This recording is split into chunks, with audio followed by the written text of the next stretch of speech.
আজ হচ্ছে মঙ্গলবার আর ঘড়িতে বাজছে এখন সকাল 7টা। আর আজকের ব্লগটা এখন শুরু করছি। হ্যাপি উইথ পিঙ্কি চ্যানেলের নতুন একটি ব্লগে তোমাদের সবাইকে জানাই স্বাগতম।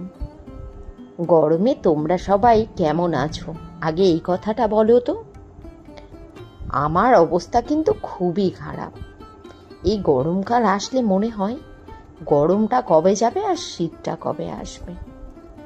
অসহ্য হয়ে যাচ্ছে, বিশ্বাস করো, আর সহ্য করা যাচ্ছে না, এতটাই গরমের তীব্রতা।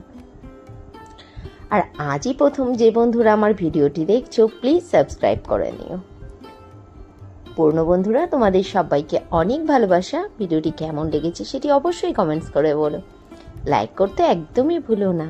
আমার Instagram ID Pinky Saha 703। Please আমাকে ইনস্টাতে ফলো করে নিও।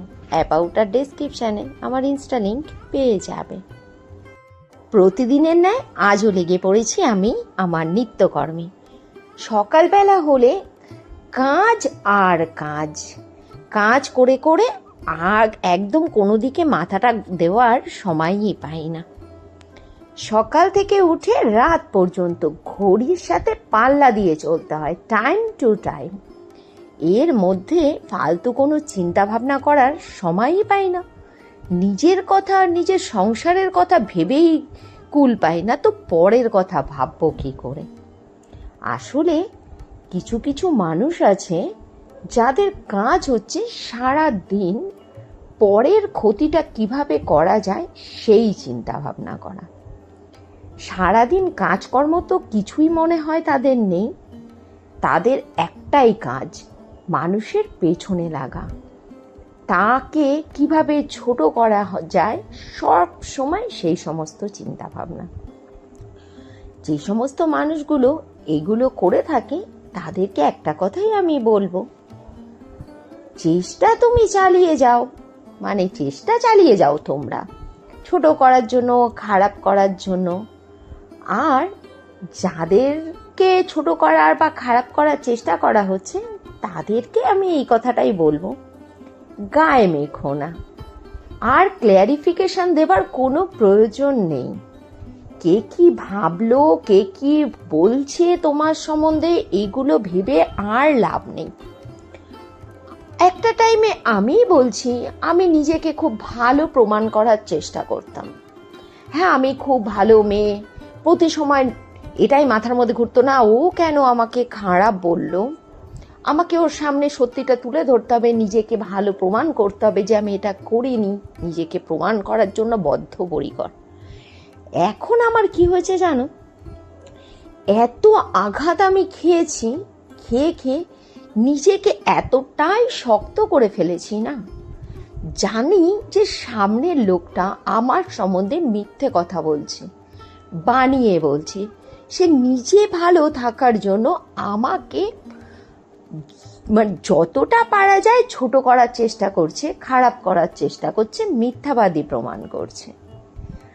সব বুঝো, আমি এখন নীরবে চুপচাপ সরে আসি ওখান থেকে, কোনো রকম কোনো ক্ল্যারিফিকেশন দিই না।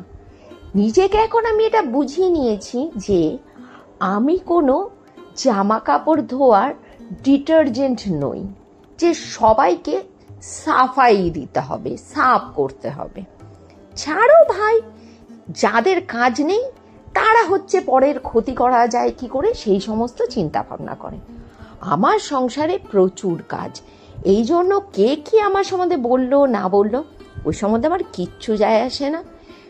খুব মজা করে হেসে পাশ কাটিয়ে চলে আসি। বলতে থাকো, শুধু উপরওয়ালাকে সাক্ষী দিয়ে রাখি যে ঠাকুর তুমি সব দেখছো, তুমি কিন্তু এর বিচার করো। হ্যাঁ, কিছু কিছু চোখে দেখতেও পাই মর্মে মর্মে তারা তার শাস্তি আজও কালো পাচ্ছে, আরো পাবে। উপরওয়ালার লাঠিতে আওয়াজ নেই। আচ্ছা দেখো, কথা বলতে বলতে লাঞ্চ নিয়েও চলে এসেছি। আজকে লাঞ্চে রয়েছে ভাত, পনির বাটার মশলা রয়েছে, ডিমের অমলেট, আলু ভাজা আর একটা ডিম সেদ্ধ ভাজাও রয়েছে। ভাবছো ডালটা এত কম কেন, এত বড় একটা বাটি ডালটা না ঢেলে পড়ে গেছে, এই জন্য এইটুকুই অবশিষ্ট রয়ে গেছে। আবার ফেরত চলে এলাম রাত্রিবেলাতে। তৈরি করে নিচ্ছি রোজকার ন্যায় আজকেও রুটি।